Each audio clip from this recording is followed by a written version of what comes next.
Muy bien, hablaremos hoy sobre el colesterol. ¿Existe colesterol bueno y colesterol malo? Es la pregunta que trataremos de responder el día de hoy, además de otros conceptos muy importantes para nuestra salud. Entonces, ¿qué es el colesterol? El colesterol es un lípido o un tipo de lípido y es un componente esencial, vital de nuestro organismo. Es decir, que sin esta molécula, sin este colesterol, muchas de las funciones esenciales y estructurales, o sea, que forman parte del organismo y de las células, no podrían desarrollarse normalmente. Es por eso que el hígado es la principal fábrica o el principal lugar donde se origina, donde se produce el colesterol. Más del 75% del total de colesterol que nosotros podemos medirlo y que está en nuestro organismo se obtienen desde el hígado, se fabrican a partir del hígado. El otro restante en una mínima cantidad es la que se obtiene a través de la absorción directamente de los alimentos. Entonces, un primer concepto, no el colesterol elevado no depende necesariamente o estrictamente, o esta es mínima su dependencia del colesterol que podamos nosotros ingerir. Eso es lo importante. Ahora, ¿qué partes del organismo están constituidos por colesterol? Ahí tenemos todas las células, en su parte más externa, la membrana celular, es decir, los millones y trillones de células que tenemos, estas están constituidas en gran parte por colesterol.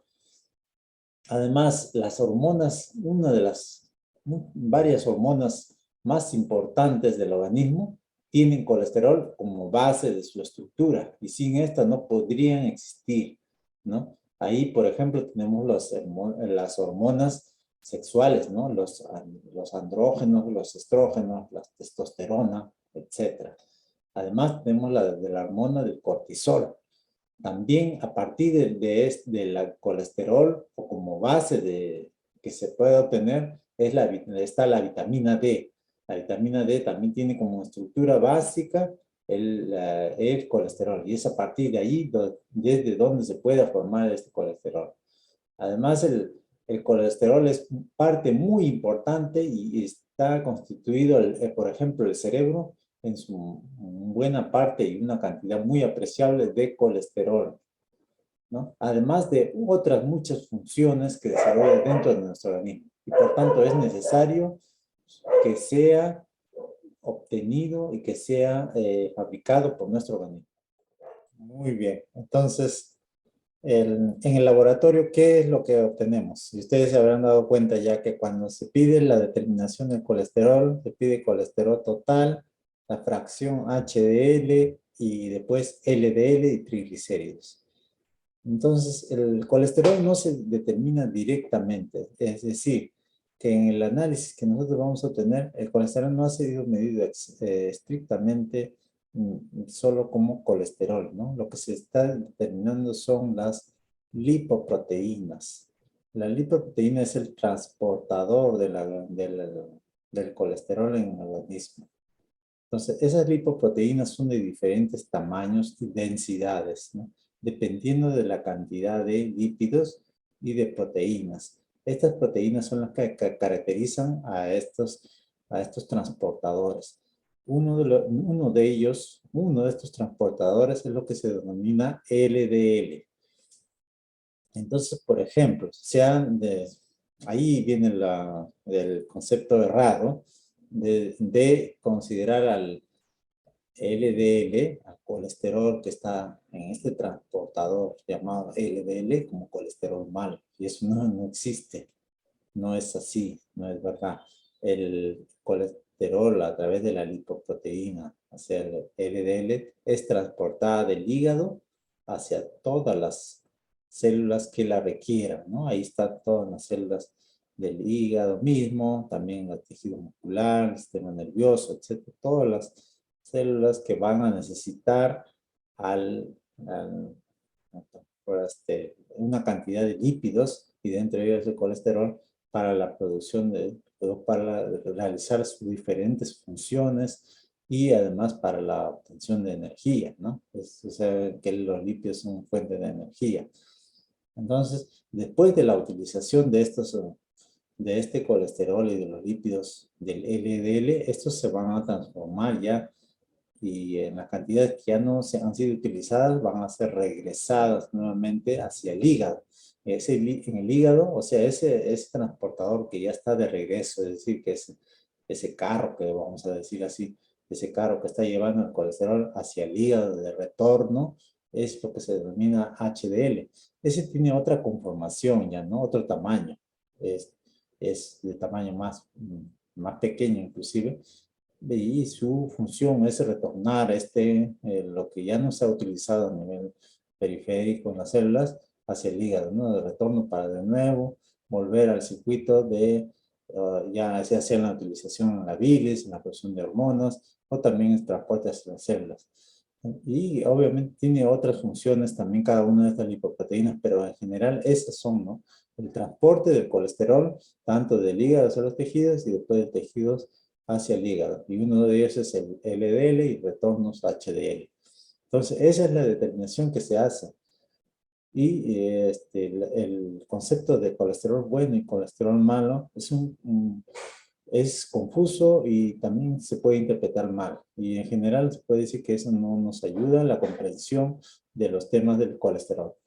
Entonces, pero, ¿qué es lo que se considera o por qué se considera necesario, se determina siempre los niveles de colesterol o HDL, LDL en el organismo? Es sobre todo para la prevención o la predicción de futuras complicaciones cardiovasculares, ¿no? Por ejemplo, infarto del miocardio o si no, también stroke o infarto cerebral.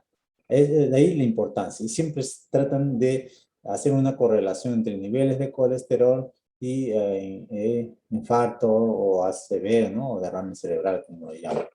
Entonces, pero como lo vuelvo a nombrar, los niveles de colesterol en el organismo son necesariamente, tienen que determinarse o mantenerse en un nivel para que este organismo desarrolle sus funciones habituales con normalidad, ¿no? Ahora, ¿de dónde viene el concepto de colesterol malo? Lo que pasa es que cuando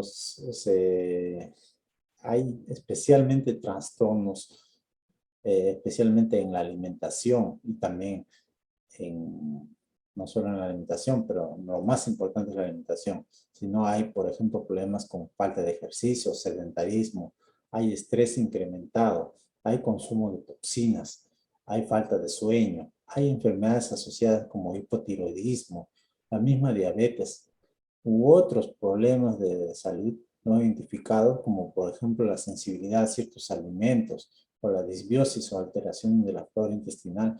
Todos estos van a llevar a un desequilibrio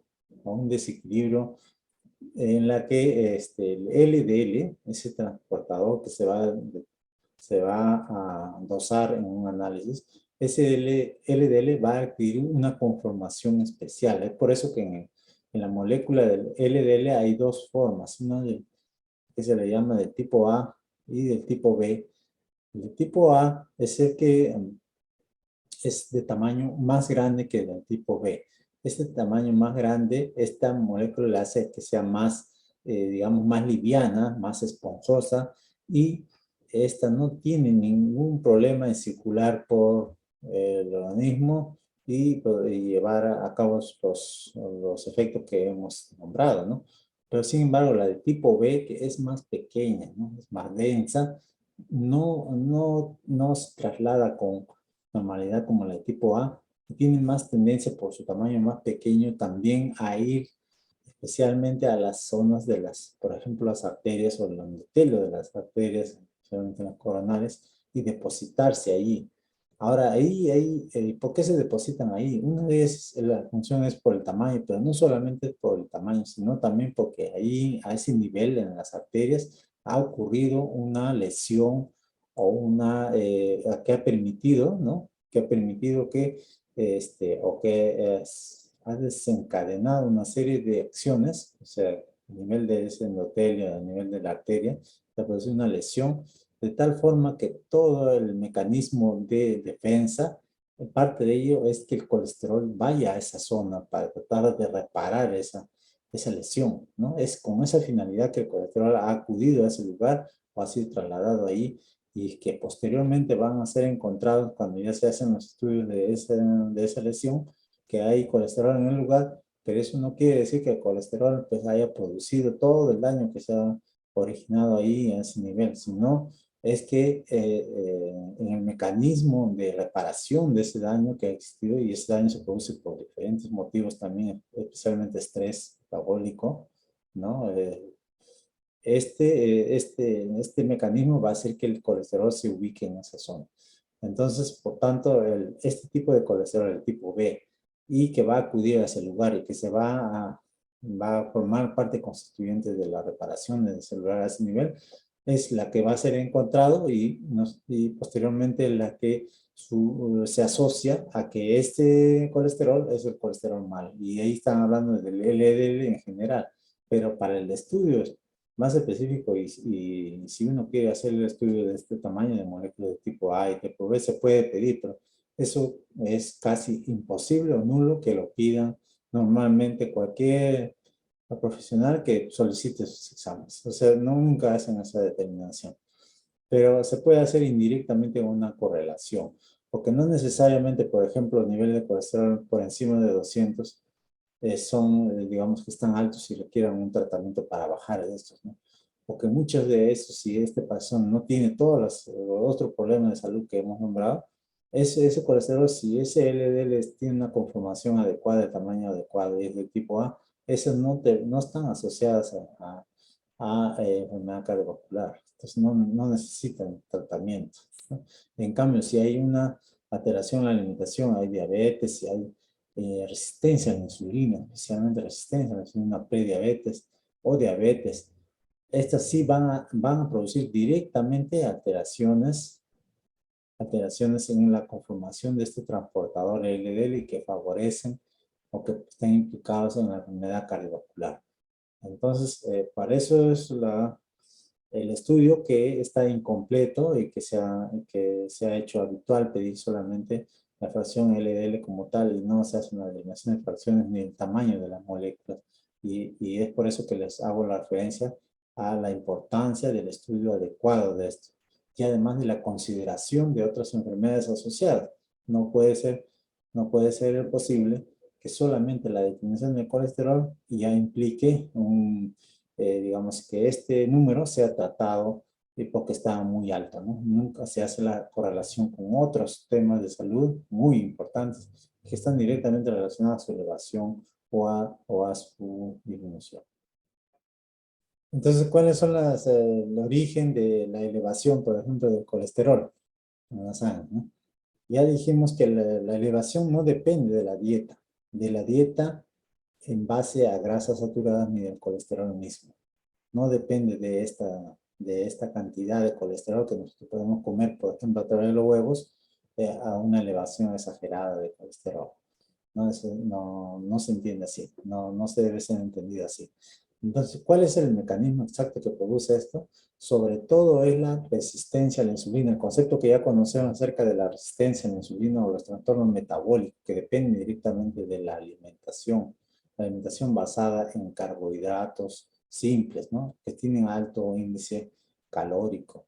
Estos alimentos refinados en base sobre todo a carbohidratos simples, harina, ¿no? Harina de trigo especialmente, o productos de la panadería o azúcares, estos son los que están directamente relacionados al aumento tanto del colesterol, así como del aumento de los triglicéridos. Y dentro del colesterol, los que más se elevan son las de LDL de tipo B, ¿no? Las que son más densas y que están más asociadas a una enfermedad cardiovascular. Entonces, directamente tienen que ver con eso. Además de los otros factores que hemos hablado, por ejemplo, el sedentarismo, el sueño inadecuado y otras alteraciones como la sensibilidad a ciertos alimentos, el estrés, etcétera, etcétera, etcétera, tóxicos, ¿no? Tóxicos, por ejemplo. Ahora, siguiendo con el tema, ¿cómo se interpretan los resultados? Los resultados, bueno, hay unos valores que se deben tener sí en cuenta, ¿no? Pero más que los valores es la relación entre ellos. No sé si hace una relación entre, por ejemplo, colesterol LDL y HDL, o si no, la relación triglicéridos HDL. Esas dos relaciones especialmente es una división entre estos dos valores para poder hacer una relación de que si están adecuados o no. Uno, ya hemos hablado acerca de la determinación del LDL, pero especialmente del tamaño de estas, ¿no? Si especialmente el número, por ejemplo, colesterol total está entre 200 y 300, por ejemplo, puede ser normal inclusive o estar adecuado y no requerir tratamiento si la mayoría de este colesterol LDL está constituido sobre todo en los colesterol tipo A, LDL tipo A. Entonces, en la determinación de los niveles de colesterol total, HDL, LDL y triglicéridos, la importancia está en dos temas, ¿no? Uno es la determinación de los niveles de cada una de estas y lo más importante es la correlación o la relación entre ellos. Es decir, la relación, por ejemplo, entre colesterol LDL y HDL, o sea, la división entre estas dos, el resultado de cada una de estas divididos una de otra, LDL sobre colesterol HDL, y la otra relación es de la relación triglicéridos HDL. Esas medidas son importantes. Entonces, pero sí hay niveles mínimos que deben ser considerados también importantes. Por ejemplo, el nivel mínimo de colesterol HDL, que es óptimo, mínimo es de 50, ¿no? Y de 60 sería mejor todavía, es óptimo. Luego tenemos la determinación de los triglicéridos. Ahí los niveles máximos tolerables, digamos, que es aceptables, podrían ser hasta 80, ¿no? Eso sería, digamos, óptimo, de 40 a 80 niveles de esto. Pero ya como hemos nombrado, la relación entre el nivel, por ejemplo, de colesterol LDL sobre HDL no debe superar 3, de 3, ¿no? O sea, de 3 a 1. Si este es de 2 a 1, es óptimo. Pero hasta 3, de 3 a 1, entonces se puede aceptar como bueno.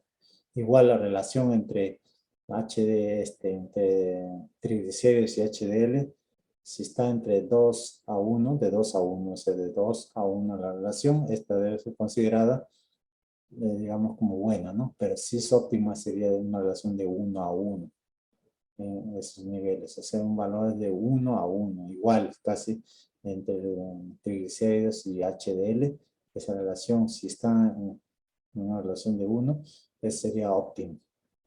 Entonces, esas son las, digamos, lo importante en la determinación de los niveles en sangre y para la interpretación adecuada de los exámenes que se pueden tomar. Muy bien, entonces, ¿qué debemos hacer después de la determinación de los niveles de colesterol y de triglicéridos y de sus fracciones HDL y LDL? La primera consideración es no necesariamente el número alto, ¿no? O sea, por ejemplo, colesterol por encima de 200 debe ser considerado como digamos, perjudicial y que requiera necesariamente a un tratamiento farmacológico, ¿no? Eso primero, y con respecto a lo que ya hemos revisado de lo qué es lo importante dentro de la determinación de los valores. Entonces, lo primero que se debe hacer es de definir si exactamente este nivel de alteración de colesterol LDL, triglicéridos y HDL está en relación a qué problemas de salud. Es decir, está en relación a qué factor, cuál ha sido el desencadenante, cuál es la causa de esta elevación. Hemos hablado de que una de las principales causas, uno de los principales problemas es la resistencia a la insulina, la prediabetes y la diabetes. Dentro de este concepto de resistencia a la insulina están la obesidad, la hipertensión arterial, ¿no? Y la elevación del colesterol, por ejemplo, LDL. Entonces, es necesario conocer esto y para hacer ese estudio se deben de tener en cuenta los diferentes elementos que también ya lo hemos revisado en otras veces o lo vamos a revisar posteriormente. Luego también hay que saber si esta elevación o esta alteración en la relación de los lípidos está en relación a enfermedades como el hipotiroidismo, ¿no? El hipotiroidismo y la alteración de estos lípidos hay una relación clara, ¿no? Entonces tenemos que conocer si hay hipotiroidismo, especialmente que es muy común, especialmente en mujeres, encontrarse hipotiroidismo que muchas veces puede pasar digamos, desapercibido y no se considera como un caso de hipotiroidismo, salvo que ya se llegue a hacer el estudio de laboratorio, por ejemplo, la determinación de hormonas, ¿no? Los otros problemas son ya los otros problemas son problemas, por ejemplo, del estrés crónico, ¿no? El estrés de diferentes tipos. Los trastornos del sueño, los sueños inadecuados, y ya hemos visto que, por ejemplo, con la aparición de la luz eléctrica, etcétera, la periodo de sueño se acortan porque ya estamos más pegados digamos, a la tecnología, a la computadora, a la televisión, etcétera, y no se duerme a la hora ni en las mejores condiciones, ¿no? Porque para tener un sueño adecuado debe hacerse también hay una preparación antes de este sueño y especialmente debe ser antes de las 10 de la noche. También hay, por ejemplo, trastornos de sensibilidad a alimentos. Hay problemas relacionados con los alimentos. Generalmente, por ejemplo, pueden ser al huevo u otros alimentos como, por ejemplo, el plátano, el maní, etcétera, que pueden estar provocando alteraciones a nivel digestivo con sensibilidad, que es una respuesta inmunológica contra, que no es alergia, sino es una sensibilidad que puede manifestarse, por ejemplo, a través del incremento de indigestión, aumento de la producción de gases, disconfort, etcétera, y que se puede manifestar de esa forma y que también requiere un estudio especial, ¿no? Entonces se debe determinar estos factores que han llevado a la producción o a la alteración de este colesterol. Nunca se debe considerar como primera opción el tratamiento farmacológico. Ahora, debemos tener en cuenta también que no todos los casos de hipercolesterolemia o de elevación de colesterol o de alteración de sus niveles son referidos a lo que estamos hablando de estilo de vida, alimentación, ¿no? Ejercicio, etcétera, sino que hay algunos casos en una mínima cantidad, pero existen, que tienen rasgos o alteraciones genéticas. Y, por ejemplo, estas personas van a tener antecedentes familiares de enfermedad cardiovascular, por ejemplo, en etapa temprana, ¿no? O sea, en personas jóvenes, es decir, familiares con antecedentes de infarto cardíaco u otros problemas cardiovasculares a edad bastante tempranas o edad joven, menos de 40 años, es decir, menos de 50 años inclusive. Entonces, en ello se debe tener la consideración que puede hacer esta y requiere también un estudio de una enfermedad relacionada a un trastorno genético. Y en ese caso, digamos que sería, digamos que uno de los tratamientos a realizarse, por ejemplo, la utilización de polipigmentos o de tipo farmacológico. Pero como hemos nombrado, en la mayoría de casos no es así, ¿no? Eso es en cuanto a las indicaciones.